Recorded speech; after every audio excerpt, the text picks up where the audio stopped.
కాళేశ్వరం ప్రాజెక్టులోని బ్యారేజ్లకు రిపేర్లు చేసిన గేట్లు ఎత్తాల్సిందేనన్నారు మంత్రి ఉత్తమ్ కుమార్ రెడ్డి. కాళేశ్వరంలోని సుందిల్లా, అన్నారం, మేడిగడ్డ బ్యారేజీల్లో జరుగుతున్న మరమ్మతులను పరిశీలించారు. నిపుణుల కమిటీ సూచనలు ఇచ్చే వరకు బ్యారేజీలో నీటి నిల్వ చేయమన్నారు. కానీ కేసీఆర్ మాత్రం తప్పుడు ప్రచారం చేస్తుందని మండిపడ్డారు మంత్రి ఉత్తమ్. కాళేశ్వరం ప్రాజెక్టులోని బ్యారేజీలను పరిశీలించారు మంత్రి ఉత్తమ్ కుమార్ రెడ్డి. ముందుగా సుందిల్ల బ్యారేజీని పరిశీలించిన మంత్రి ఆ తర్వాత అన్నారాన్ని సందర్శించారు. అక్కడ జరుగుతున్న పనులపై ఆరా తీశారు. మేడిగడ్డ బ్యారేజీని పరిశీలించి కాళేశ్వరం ప్రాజెక్టు దెబ్బతిన్న చోట్ల మరమ్మతు పనులు వేగవంతం చేయాలని నిర్మాణ సంస్థలను ఆదేశించారు మంత్రి ఉత్తమ్ కుమార్ రెడ్డి. ఎన్నికల కోడ్ కారణంగానే కాళేశ్వరంపై రివ్యూ జరగలేదన్నారు. నిన్నటి వరకు అంటే 6 జూన్ వరకు పార్లమెంట్ ఎన్నికల కోడ్ ఆఫ్ కాండక్ట్ ఉండి కాళేశ్వరం ప్రాజెక్టుపై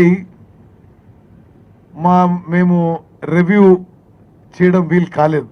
కోడ్ ఆఫ్ కాండక్ట్ అయిపోయిన మరుసటి రోజే ఇరిగేషన్ మంత్రిగా ఈ 3 బ్యారేజ్ విషయంలో వాస్తవ పరిస్థితి తెలుసుకోవడానికి NDSA interim measures National Dam Safety Authority recommend చేసిన interim measures implementation progress review చేయడానికి నేను రావడం జరిగింది. బీఆర్ఎస్ హయాంలోనే మేడిగడ్డ కుంగిందన్నారు మంత్రి ఉత్తమ్ కుమార్ రెడ్డి. 94,000 కోట్ల అప్పుతో కట్టిన కాళేశ్వరం కుంగిపోతే కాంగ్రెస్ సర్కార్ వడ్డీ కట్టాల్సి వస్తుందన్నారు. ఎన్డీఏసీ సూచనల ప్రకారం రిపేర్లు చేస్తున్నామన్నారు. మేడిగడ్డ కుంగినప్పుడే గేట్లు ఎత్తితే ఇంత డ్యామేజీ జరగకపోయేదన్నారు. రిపేర్లు చేసినా గేట్లు ఎత్తాల్సిందేనన్నారు.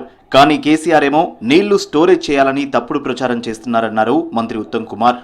కాళేశ్వరం ప్రాజెక్ట్ మీద గత ప్రభుత్వం 94,000 కోట్ల అప్పు తీసుకొచ్చి ఖర్చు పెట్టిన తర్వాత వాళ్ళ గవర్నమెంట్ ఉండగానే 21 అక్టోబర్న మేడిగడ్డ బ్యారేజ్ కొలాప్స్ అయిపోయింది, కుంగిపోయింది.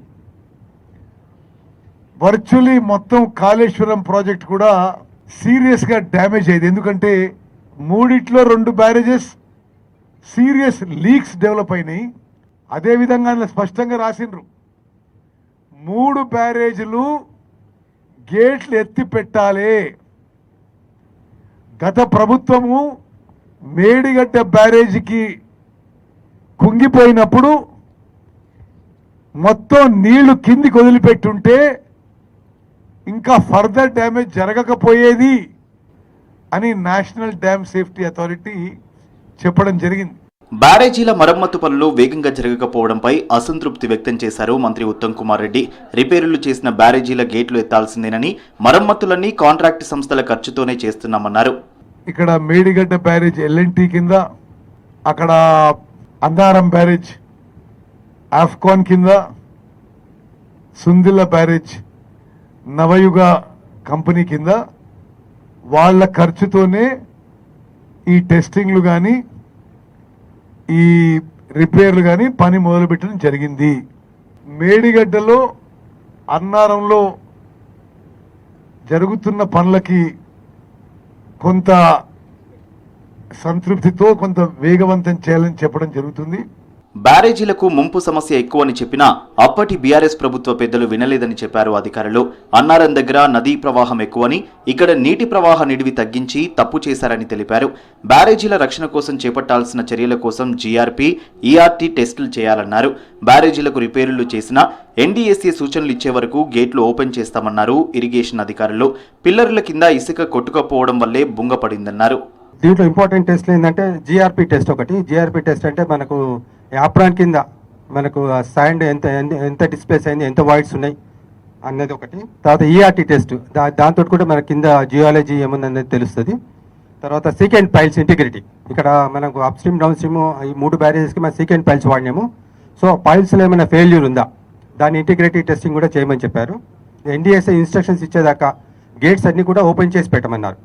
జయశంకర్ భూపాలపల్లి జిల్లా అన్నారం సరస్వతి బ్యారేజీని పరిశీలించారు జస్టిస్ పినాకి చంద్రఘోష్. బ్యారేజీలోని 35వ పిల్లర్ దగ్గర జరుగుతున్న రిపేర్ పనుల పురోగతిపై ఆరా తీశారు. సీసీ బ్లాక్ల అమరిక, తొలగించిన ఇసుక మేటలను పరిశీలించారు జస్టిస్ చంద్రఘోష్ బృందం. ఇక రేపు సుందిల్ల పార్వతి బ్యారేజీని పరిశీలించనుంది జస్టిస్ ఘోష్ టీం.